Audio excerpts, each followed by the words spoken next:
Hello everyone, welcome to my channel maths with Tania Jindal.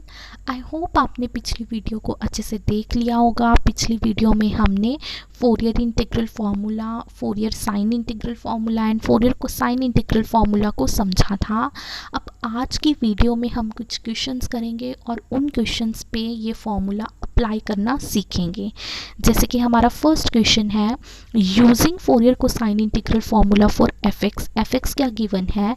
जब x 0 to pi by 2 के बीच में है तब फंक्शन है cos x and pi by 2 के बाद फंक्शन है 0। और हमें शो क्या करना है, show that f x is equal to 2 by pi limit 0 to infinity cos pi lambda upon 1 minus lambda square cos lambda x d lambda. Right, ये हमारा क्वेश्चन है। अब हमें क्या यूज़ करना है, Fourier cosine integral formula use करना है। अब पिछली वीडियो में आपने देखा होगा कि फोरियर कोसाइन इंटीग्रल फार्मूला ऐसा दिखता है, इस तरह का होता है। ये जो लिमिट्स हैं वो लैम्डा की हैं और ये जो लिमिट्स है, सॉरी यहाँ पे टी आना था, ये जो लिमिट्स हैं वो टी की हैं और ये जो लिमिट्स हैं वो लैम्डा की हैं। राइट, तो ये हमारा फोरियर कोसाइन इंटीग्रल फार्मूला है, यहाँ पे टी आना था। तो हम पहले इस चीज़ को सॉल्व करते हैं। इस चीज़ को हमने अलग लिख लिया, 0 to infinity f of t cos lambda t d t. पहले इसको सॉल्व करते हैं, फिर इसकी वैल्यू हम यहाँ पे पुट कर देंगे।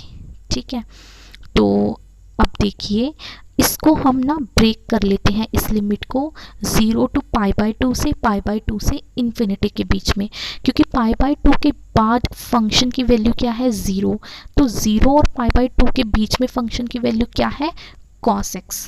ठीक है, इसलिए हमने पाई बाई 2 पे इसको ब्रेक करा। ठीक है, तो पाई बाई 2 के बाद फंक्शन की वैल्यू 0 है, मीन्स ये चीज़ तो 0 ही हो जाएगी। 0 से पाई बाई 2 में फंक्शन की वैल्यू एफ एक्स क्या है cos x, तो एफ ऑफ टी क्या हो जाएगा cos t। तो यहाँ पे आ गया cos t cos lambda t d T, 2 से मल्टीप्लाई एंड 2 से डिवाइड कर दिया। उसके बाद यहाँ पे फॉर्मूला होता है 2 cos a cos b का, cos a plus b plus cos a minus b. वो फॉर्मूला हमने यूज़ कर लिया। a को मान लिया लैम्डा टी, b को मान लिया t, और फॉर्मूला ये हमने अप्लाई कर दिया और यहाँ पे इंटीग्रेशन कर दी। हमें पता है cos थीटा की इंटीग्रेशन क्या होती है, साइन थीटा।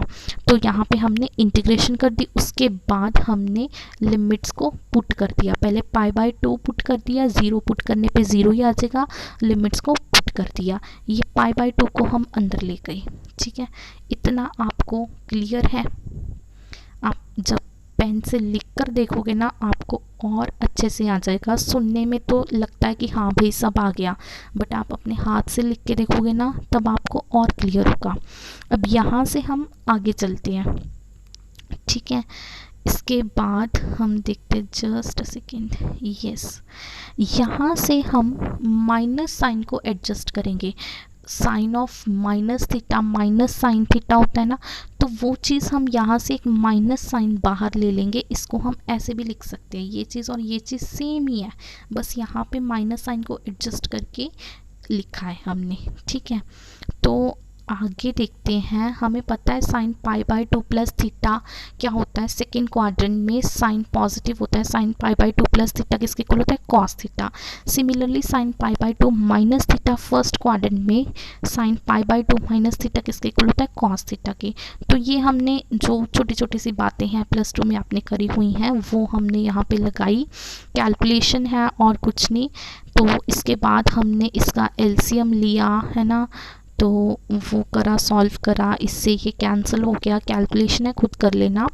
ये आ जाएगा -2 cos pi by 2 lambda upon 1 upon lambda square -1, ये साथ में आ जाएगा, 2 से 2 कैंसिल हो जाएगा।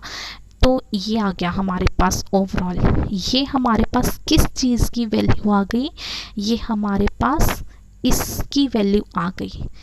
इसी को सॉल्व कर रहे थे ना हम, इस चीज़ की वैल्यू आ गई हमारे पास। तो इसको उठा के हम यहाँ पे इस फॉर्मूले में अब पुट करेंगे।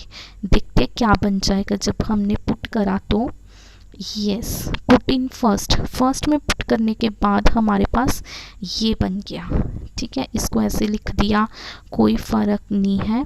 यही हमें प्रूव करना था, यही हमें प्रूव करना था। और वो हमें हमारा हो गया।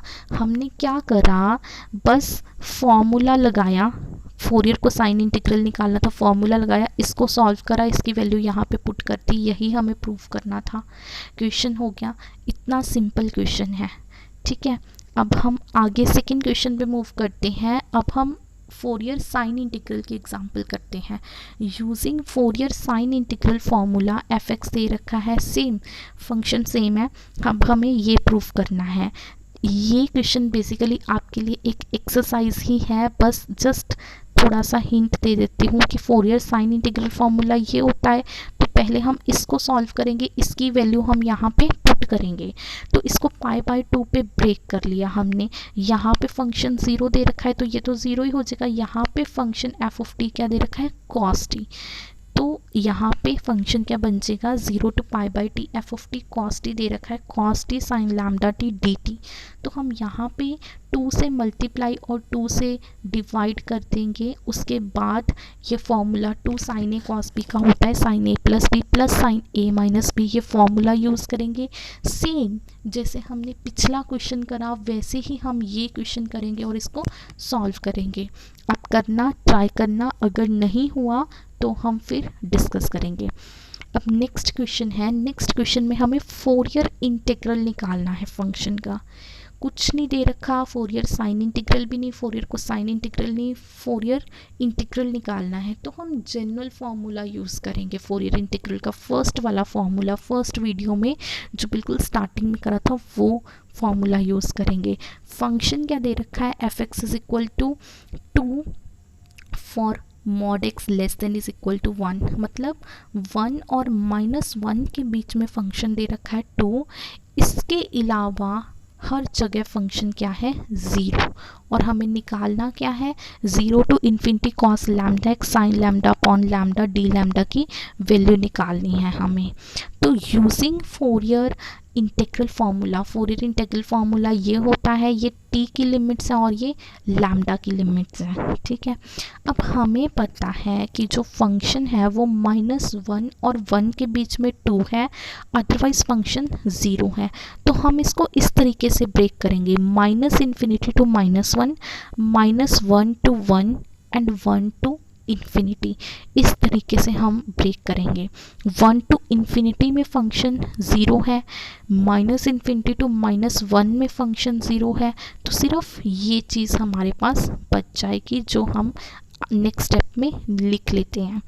अब एफ ऑफ टी की वैल्यू -1 to 1 में एफ ऑफ टी की वैल्यू क्या है, 2, वो हमने यहाँ पे पुट कर दी। पुट करने के बाद हमने विद ये लिमिट्स जो है ना वो विद रिस्पेक्ट टू टी है, तो हम इंटीग्रेशन भी करेंगे जो वो विद रिस्पेक्ट टू टी ही करेंगे, ठीक है। कॉस थीटा की इंटीग्रेशन क्या होती है, साइन थीटा, वो हम इंटीग्रेशन भी विद रिस्पेक्ट टू टी ही करेंगे, वो हमने कर दी। उसके बाद हम लिमिट्स को पुट करेंगे। पुट करने के बाद थोड़ा सा इस माइनस साइन को अंदर ले जाके एडजस्ट कर देंगे। ये जस्ट कैलकुलेशन है, आपके करने वाला पोर्शन है। यहाँ पे फॉर्मूला यूज़ कर दिया, साइन सी माइनस साइन डी का यहाँ पे फॉर्मूला यूज़ कर दिया। सॉल्व करने के बाद ये आ गया और हमने फोरियर इंटीग्रल निकालना था, तो ये क्या आ गया हमारा, फोरियर इंटीग्रल, ठीक है। अब इसके बाद हमें कुछ इवेलुएट भी करना था। क्वेश्चन दोबारा से देख लेते हैं। पहले हमें फोरियर इंटीग्रल निकालना था, उसके बाद हमें ये इवेलुएट करना था 0 to infinity cos lambda x sine lambda D lambda, मतलब इस चीज़ की हमें वैल्यू निकालनी है। हमारे पास अब तक ये आ गया, F x is equal to 4/π limit 0 to infinity cos lambda x sine lambda upon lambda D lambda, ये आ गया और हमें इसकी वैल्यू अब निकालनी है।